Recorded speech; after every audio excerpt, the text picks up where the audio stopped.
Welcome to Module 4. In the last module we looked at readiness and response. In this module we're going to close the circle of emergency management and get into disaster recovery. Before we get into recovery management in some detail, let's remind ourselves about what we're talking about recovering from. We're talking about recovery from the impacts and consequences of emergencies and disasters on people's homes, on their infrastructure, on the environment within which they live, on the social and cultural being of our communities, impacts on the economy, local, regional, national, perhaps international. In this module and in this topic though, we're going to be talking about the ability to manage recovery processes. Recovery. It's about a set of functions and a set of processes. Recovery occurs within individuals, within groups and communities. It occurs at a local, national and occasionally international level, particularly with larger scale disasters. It should be pre-planned. If we get to a point where we're recovering from an emergency or disaster without having some idea of where we're going beforehand, we're in a much poorer position than we would be if we'd put some resource into it in the first place. Recovery should commence early. It should commence during the response phase so that we can pick up issues, needs, and particularly information from the response phase to feed and inform the recovery phase. Recovery, though, is not entirely a managed process. It is inherent within communities. It's something that communities will do anyway. Recovery management is about providing focus, support, and structure to those processes so that we're able to get the most out of it for our communities and build resilience into the communities while we're doing so. It's about managing those processes with the communities. Ideally, most recovery processes are actually managed by the communities. We as emergency managers, in the broad sense, can support those processes. So recovery management is about change. There's never entirely a return to the previous situation before the emergency or disaster.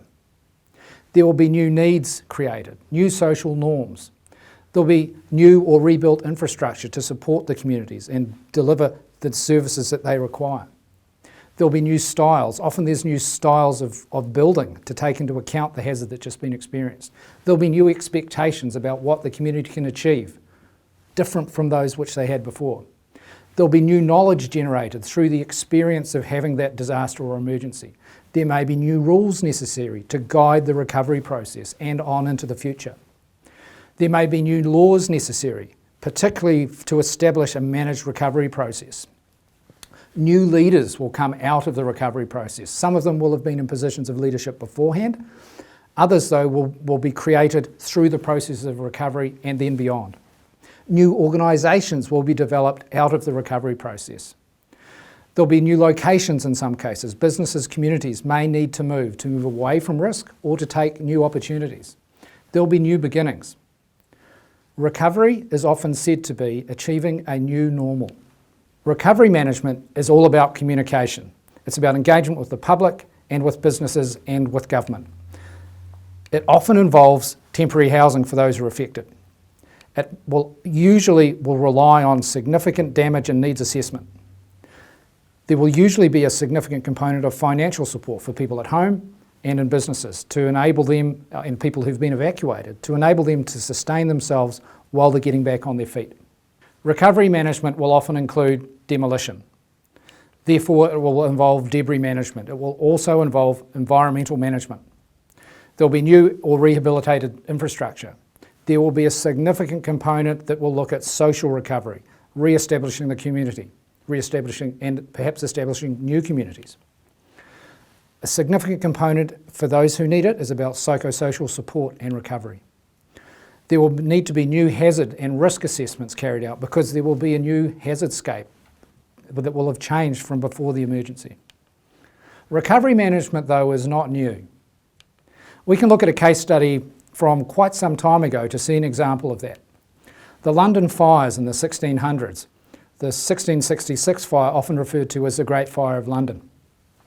In that case, there were 65,000 people left homeless, at least in that event. Merchants were affected severely along the Thames River and the wider city. At the time, there was really no insurance, or very little, so that opportunity wasn't available to people at the time. Interestingly though, a recovery commission was established to manage the process. Through that managed recovery process, 6,000 new homes were built very quickly by 1676. There were some new streets created. Some streets were widened to make the city more livable. There were actually fewer residents in the city after the recovery process than there were before the fires. New building styles came in that were more livable, that were more safe, particularly in the face of potential fire. There was a need to bring in courts and therefore legal processes to sort out some of the issues in relation to land that was left empty after the fires. The recovery process that was put in place after the fires of London provided the foundation for the city that we know today. So that was an introduction to disaster recovery. In the next topic, we're going to look further at long-term impacts of disasters to inform recovery processes.